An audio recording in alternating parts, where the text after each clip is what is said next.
Hello बच्चों, आज मैं तुम्हें प्रकाश के अपवर्तन के बारे में बताऊंगी। अपवर्तन यानी रिफ्रैक्शन। तुम पहले से ही ये जानते हो कि प्रकाश एक पारदर्शी माध्यम में सीधी रेखा में चलता है। और प्रकाश का परावर्तन भी जानते हो कि प्रकाश किसी पृष्ठ पर जब आपतित होता है तो वहां से रिफ्लेक्ट होकर उसी एंगल पर रिफ्लेक्ट होता है और हमें वस्तुएं दिखाई देती हैं। लेकिन तुमने क्या दैनिक जीवन में कुछ और चीजें भी देखी होंगी कि जब किसी पेंसिल को किसी पानी के या वाले डुबे मतलब ग्लास में डुबोते हो तो वो बैंड दिखाई देती है, वो थोड़ी मुड़ी हुई दिखाई देती है, देखा है। या फिर सिक्के को पानी में डालते हो तो वो थोड़ा ऊपर उठा हुआ दिखाई देता है। या तालाब की गहराई अगर ऊपर से देखते हो तो तुम्हें कुछ कम दिखाई देती, जबकि वास्तव में तालाब ज्यादा गहरा होता है। या रात में तुमने तारे देखे तो टिमटिमाते हुए दिखाई देते हैं। ऐसा क्यों होता है? ऐसा अपवर्तन यानी रिफ्रैक्शन के कारण होता है। जब प्रकाश की किरण एक पारदर्शी माध्यम से दूसरे पारदर्शी माध्यम में तिरछा प्रवेश करती है, ये ध्यान देना, सीधा नहीं, तिरछा प्रवेश करती है, तो क्या होती है कि वो दूसरे पारदर्शी माध्यम में जाने पर बेंड हो जाती है यानी मुड़ जाती है और उसकी स्पीड भी धीमी या तेज हो जाती है। तो इसको कहते हैं, प्रकाश के इस तरह के बैंड होने को कहते हैं प्रकाश का अपवर्तन। और इसी कारण तुम्हें ये पेंसिल टेढ़ी दिखाई दे रही है। ठीक है। अब क्या होता है कि बहुत सारे मीडियम है, ट्रांसपेरेंट मीडियम, जिसमें कि प्रकाश चल सकता है। तो कुछ होते हैं प्रकाश के लिए रेयरर मीडियम यानी विरल माध्यम, और कुछ प्रकाश के लिए डेंसर मीडियम होते हैं यानी सघन माध्यम। प्रकाश के लिए डेंसर मीडियम वो होते हैं जिनमें प्रकाश की स्पीड कम हो जाती है, जो प्रकाश की स्पीड को कम कर देते हैं। ठीक है, जैसे ये ग्लास। और वैसे भी डेंसिटी तुम जानते ही होगे कि जिसमें जो इस मीडियम के अणु हैं यानी माध्यम के अणु हैं वो पास पास होते हैं, यानी जो भी मटेरियल है उसके अणु पास पास हो तो वो ज्यादा डेंस होता है। और जिसमें उस मटेरियल के अणु दूर दूर हो तो उसको क्या कहते हैं? रेयर एंड मीडियम यानी विरल माध्यम। तो ऑप्टिकली डेंसर और रेयर मीडियम क्या होता है, यानी प्रकाश के लिए वो कैसा है, प्रकाश की स्पीड उसमें ज्यादा हो रही है या कम हो रही है। तो देखो कि एयर में प्रकाश की स्पीड क्या होगी? ज्यादा होगी, क्योंकि वो ऑप्टिकली रेयर मीडियम है और विरल माध्यम यानी। और इस ग्लास में जब प्रकाश होकर जाएगा तो उसकी स्पीड क्या होगी? ये ऑप्टिकली डेंसर मीडियम है तो इसमें स्पीड प्रकाश की जो होगी वो कम हो जाएगी। तो अब तुम्हें समझ में आ गया होगा कि ऑप्टिकली रेयर मीडियम क्या होते हैं और ऑप्टिकली डेंसर मीडियम क्या होते हैं। और अब जैसे प्रकाश की किरण जब तिरछा एयर से ग्लास में प्रवेश करेगी तो वो बेंड हो जाती है, मुड़ जाती है। और कहाँ मुड़ती है? इस पृष्ठ पर, क्योंकि यही पृष्ठ एयर और ग्लास को अलग अलग कर रहा है। ठीक है, यहीं पे ही तो मिल रहे हैं ये दोनों मीडियम। तो क्या होगा जब यहाँ पे इस पृष्ठ पर बेंड होगी तो इसी को कहते हैं रिफ्रैक्शन। अब हम एक प्रयोग द्वारा देखेंगे कि क्या प्रकाश की किरण जब एयर से इस ग्लास में जाएगी तो क्या वो बेंड हो रही है और कितना बेंड हो रही है और किस तरफ बेंड हो रही है। तो देखो, अगर हम ये देखो, अब कोई किरण भेजते हैं तो मान लो हमने ये किरण भेजी तो ये क्या है? अभिलंब है, क्योंकि ये क्या होगी, जिसे इस तरफ से तुम्हें दिखा दूं, मान लो तुमने ये किरण भेजी तो यही तो बिंदु है आपतन बिंदु, जहां पर कि ये इस वस्तु से टकराएगी तो ये आपतन बिंदु हो गया। आपतन बिंदु पर हम 90 का एंगल बनाते हैं तो वो क्या कहलाता है? अभिलंब यानी नॉर्मल। ठीक है, तो चलो लाइट्स ऑफ करते हैं, प्रैक्टिकल करके देखते हैं। बच्चों ये देखो, ये क्या है? आपतित किरण है, आपतित किरण है यानी इंसिडेंट रे।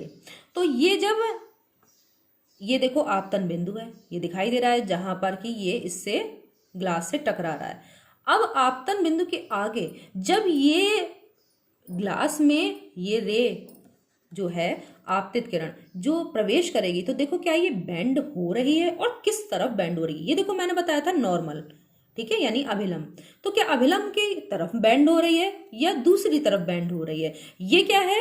रेयरर मीडियम है और ये है डेंसर मीडियम ऑप्टिकली यानी प्रकाश के लिए। अब चलो देखते हैं,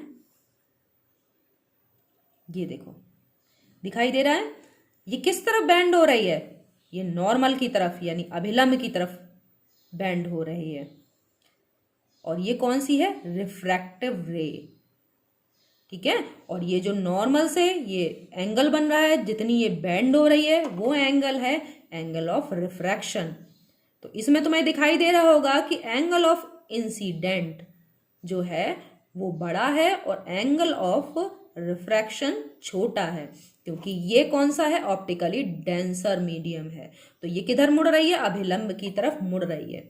लेकिन जब ये दोबारा ग्लास से एयर में प्रवेश करेगी, तब एंगल ऑफ जो इंसिडेंस है वो जो होगा वो देखो छोटा है और एंगल ऑफ रिफ्रैक्शन बड़ा है। ये अभिलंब से दूर भाग रही है, देखो दूर हट रही है। इसका डायरेक्शन किस तरफ है, अभिलंब से दूर। ये देखो, जब यहाँ पे देखो ये अभिलंब के पास है और ये वाला अभिलंब से दूर जा रही है। तो अब तुम्हें समझ में आया कि जब भी कोई प्रकाश की किरण रेयरर मीडियम से डेंसर मीडियम में प्रवेश करती है तो क्या होता है, अभिलंब के पास आती है। और जब अभिलंब की तरफ मुड़ती है, यानी बैंड किधर हो रही है, अभिलंब यानी नॉर्मल की तरफ। और जब डेंसर मीडियम से फिर रेयरर मीडियम में जाती है तो नॉर्मल से दूर जाती है। ठीक है। और एक बात और कि रिफ्रैक्शन तभी होता है जब हम जो प्रकाश की किरण है उसे किसी एंगल पे भेजें। अगर हम प्रकाश की किरण को नॉर्मल पे भेजते हैं तो वो सीधे निकल जाती है, वो जो है वो रिफ्रैक्ट नहीं होती, यानी मुड़ती नहीं है, बेंड नहीं होती। देखो रिफ्रैक्शन नहीं होता, बस स्पीड जो है लाइट की जब डेंसर मीडियम में जाएगी तो कम हो जाएगी, लेकिन वो मुड़ेगी नहीं। ठीक है। तो अब लाइट्स ऑन करके फिर से और कुछ डिस्कस करते हैं। बच्चों, अब तुम जान गए होगे कि अपवर्तन क्या होता है, यानी रिफ्रैक्शन क्या होता है, कि जब एक पारदर्शी माध्यम से दूसरे पारदर्शी माध्यम में प्रकाश की किरण प्रवेश करती है तो वो बेंड हो जाती है। और वो किस तरफ बेंड होगी, वो इस पर डिपेंड करता है कि वो मीडियम कैसा है, वो रेयरर मीडियम है या ऑप्टिकली डेंसर मीडियम है। अगर ऑप्टिकली डेंसर मीडियम में प्रवेश कर रही है तो वो अभिलंब की तरफ मुड़ेगी, और अगर रेयरर मीडियम में जा रही है डेंसर से तो वो अभिलंब से दूर हटेगी। ठीक है। तो अब तुम्हें समझ में आ गया होगा। तो इसमें क्या होता है कि प्रकाश की स्पीड भी चेंज होती है और प्रकाश बेंड भी होता है। ठीक है, मुड़ता भी है और उसकी स्पीड भी चेंज होती है। तो अब तुमने देखा होगा कि डेंसर मीडियम में स्पीड जो होती है वो कम हो जाती है प्रकाश की, और रेयरर मीडियम में प्रकाश की स्पीड तेज हो जाती है। अब जो है इन्हीं मतलब दो मीडियम अगर हम ले लगातार, चाहे मतलब जितनी बार भी हम चाहे एंगल बदलते रहें, और अगर हमने एयर और ग्लास दो मीडियम लिए थे जिसमें कि प्रकाश की किरण गुजर रही थी, तो यही मीडियम हम बार बार लें तो देखेंगे कि इन दोनों में ही प्रकाश की चालों का अनुपात, यानी जो हमने एयर और ग्लास लिया था तो इसमें प्रकाश की चालों का अगर अनुपात निकालें तो वो हमेशा फिक्स रहेगा।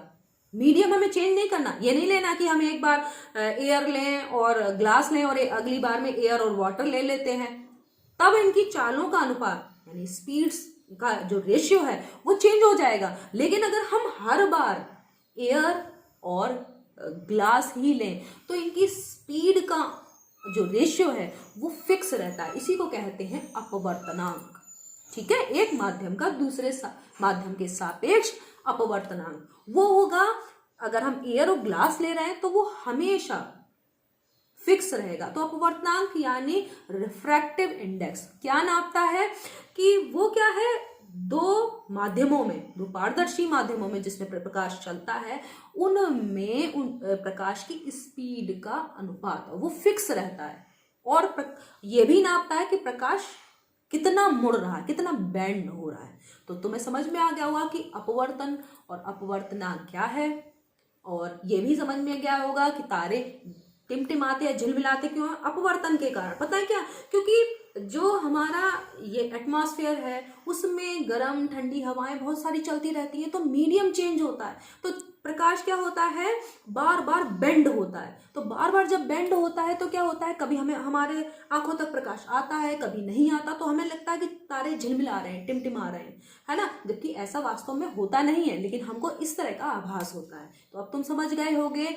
और भी अपने आसपास देखना कि किन किन वस्तुओं में प्रकाश का तुम्हें अपवर्तन दिखाई दे रहा है। धन्यवाद।